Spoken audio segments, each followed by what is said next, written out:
Hoy vamos a hablar de un tema muy interesante que surge cada cierto tiempo, y es sobre lo que podría pasar con el género, de la caída inevitable de auténticos pilares, de los inicios del género, las críticas y el nacimiento del término denominado heavy metal, su auge y evolución constante, así como su estado actual, desde lo negativo y oportunidades de una escena cambiante y su probable futuro, y más curiosidades que irás conociendo a lo largo de este video.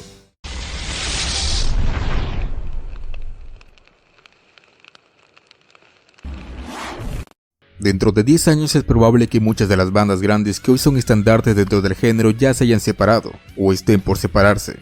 Por increíble que parezca, algunas ya se acercan a los 50 años de trayectoria, y aún hay muchos que no son conscientes que aquella escena de los años 2000 odiada por muchos, están por llegar incluso superaron los más de 30 años de existencia.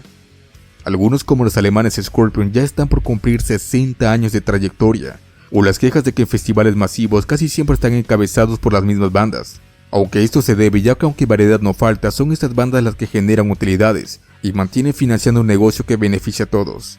El metal no es únicamente un género, es una subcultura que tiene sus propias características, que lo hacen tan especial en la vida de muchos. Cuando dicen que más que música es una forma de vida, no está tan alejado de la realidad, es la vestimenta, los amigos, los recuerdos y muchas historias compartidas que lo hacen tan valioso para cada uno.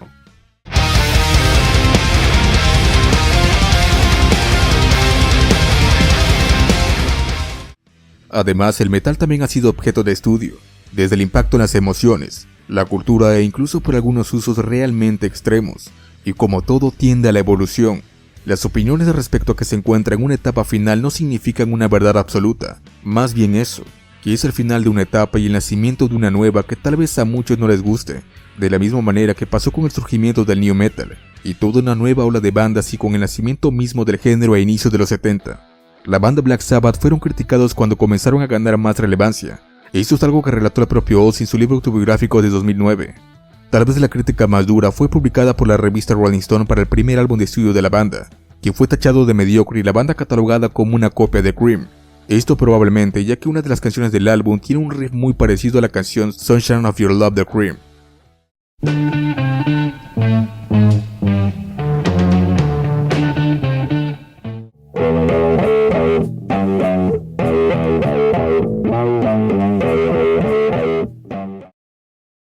También fueron catalogados como la respuesta de Inglaterra a la banda de Estados Unidos Coven, esto debido a las comparaciones que siempre se han hecho de ambas bandas. También en el libro se menciona otra anécdota, en la que Tony Iommi golpea a un crítico, ya que este lo describió como Jason King con brazos de albañil.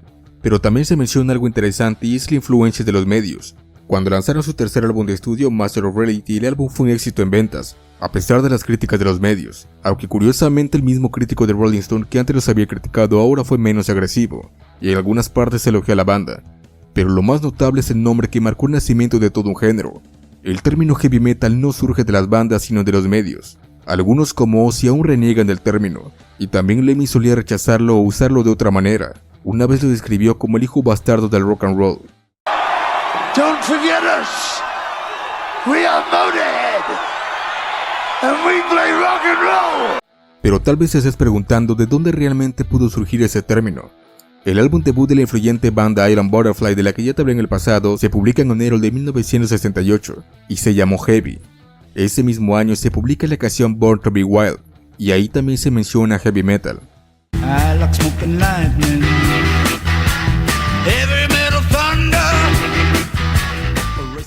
El autor de la canción después mencionó que usó esa frase para ayudar a capturar la experiencia de conducir un auto o motocicleta en la carretera del desierto de California. Esta canción es citada como la que le dio origen a la frase que después sería utilizada por los medios para describir a un nuevo género. A los 2 días de su lanzamiento en Rolling Stone aparece una reseña de un álbum y se menciona el rock heavy metal como descripción de un género.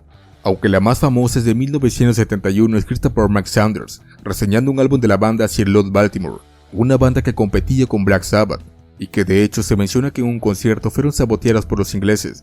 Esta reseña es de las primeras y tal vez la más famosa de la época. Pero también la frase se utilizó de forma despectiva. El bajista Geezer Butler dio a conocer que en una crítica lo describieron de la siguiente manera: esto no es música, suena como un montón de metal pesado cayendo al suelo. Y posteriormente los medios ingleses comenzaron a usar la frase. Esos son únicamente algunos ejemplos de los primeros registros del heavy metal, usado para describir la música de un grupo de bandas en específico de la época. La música es una industria, es decir que no solo son los artistas o bandas, también son productores, estudios de grabación, sellos discográficos, promotores, distribuidores, prensa y medios, entre otros, que pertenecen a ese conjunto de actividades comerciales y artísticas.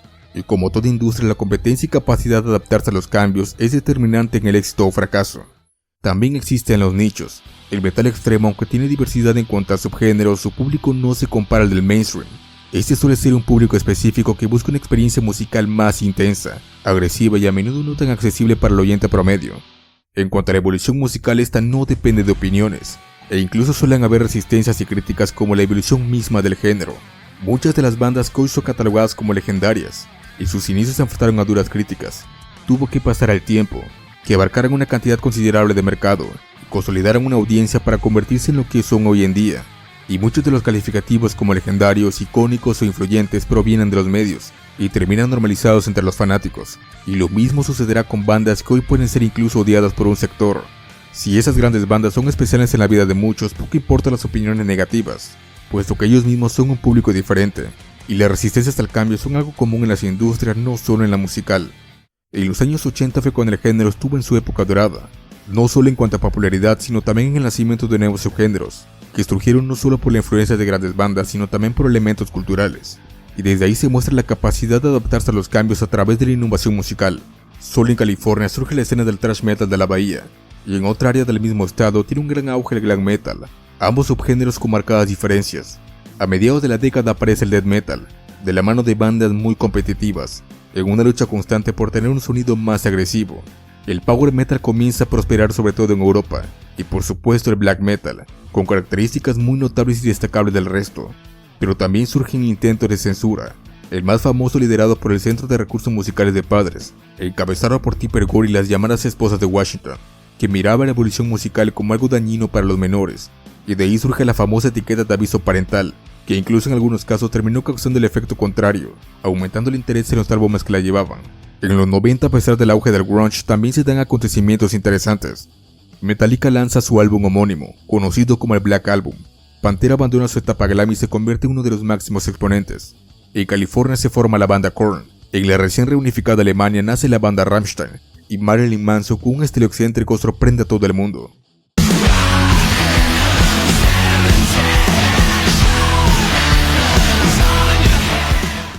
El auge de muchas de estas bandas llegó a inicios de los 2000, y desde entonces el metal, a pesar de los altibajos, no ha dejado de evolucionar, y con el nacimiento de nuevos artistas, algunos añadiendo elementos de la cultura popular, continúan captando la atención de nuevos públicos. Los tiempos cambian y las condiciones también, y esto puede ser positivo o negativo. Si se compara a los años 80, sin lugar a dudas el metal tuvo un descenso en su popularidad. Recientemente el bajista de Exodus mencionó en un podcast que no sabría qué decir a los músicos jóvenes de hoy en día, puesto que cuando él era joven existía un camino. Dijo lo siguiente: formabas tu banda, creabas tu música, empezabas a buscar presentaciones, y si lograbas atraer a la gente, el siguiente paso era que las discográficas se interesaran. Después tenías que reunir todo el material promocional para dárselo a los sellos que estaban interesados, y después intentabas conseguir un contrato, y después intentabas grabar y vender discos, y esos pasos ya no existen. Ahora el paso es formar una banda o ni siquiera eso. Simplemente volvámonos virales. No sé cómo hacer eso, no me pregunten cómo hacerlo. Tengo más de 50 años, no sé cómo hacer esa mierda. Es un completo misterio para mí. No sé cómo las cosas se vuelven populares ahora más allá de pura suerte, así que no lo sé. Además también el bajista, más que como músico, se describió como un vendedor de camisetas. Soy un vendedor de camisetas, no soy un músico. Soy literalmente un vendedor ambulante de chucherías. Eso es lo que hacemos, tocamos música para intentar que la gente venga a la tienda y venderles nuestras malditas cosas con cosas impresas. También los bajos ingresos de plataformas como Spotify han hecho que sea más complicado, sobre todo para bandas pequeñas, puesto que el pago prácticamente no alcanza para nada. En 2020 Corey Taylor hizo una revelación sorprendente. Mencionó que ganaban aproximadamente $400 por cada millón de visualizaciones en YouTube, y la gran mayoría va a parar a la discográfica, ni siquiera se queda en ellos. También dijo que no tiene ningún problema con el streaming, sino con la manera en que estafan a los artistas, que las empresas acumulan miles de millones de dólares pero no hacen un pago justo a los artistas, pero también con la esperanza de que esto cambie. Sin embargo, también las plataformas se han convertido en una herramienta más accesible para promocionar el trabajo de bandas emergentes y acercarlos a públicos potenciales si hacen un buen trabajo en el manejo de redes o campañas publicitarias. Probablemente estemos en la época de mayor diversidad de bandas, públicos, tipos de contenido y formatos de consumo. Y en cuanto al futuro de toda la industria, nadie tiene la verdad absoluta. Eso dependerá de la respuesta del público. Mientras existe una audiencia y sea un trabajo rentable para los artistas y esos se adapten a las condiciones y gustos de los fanáticos, la industria a pesar de las dificultades continuará evolucionando. Según datos de Spotify publicados en 2015, el fanático metalero, por lo menos hasta ese año, era el más leal de todos entre los demás públicos de diferentes géneros. Hay algo especial que destaca y es que regresa una y otra vez a escuchar el mismo género más que otros públicos. Y esa tal vez sea una de las características y también uno de los puntos fuertes más destacables del género. ¿Qué bandas dominarán la escena? Eso es algo que descubriremos con el tiempo. Comenta qué opinas al respecto. Sobre la situación en la escena, ¿cómo crees que será su evolución o si realmente crees que va a terminar? Y ya de paso, tu canción favorita o alguna de tus favoritas del género.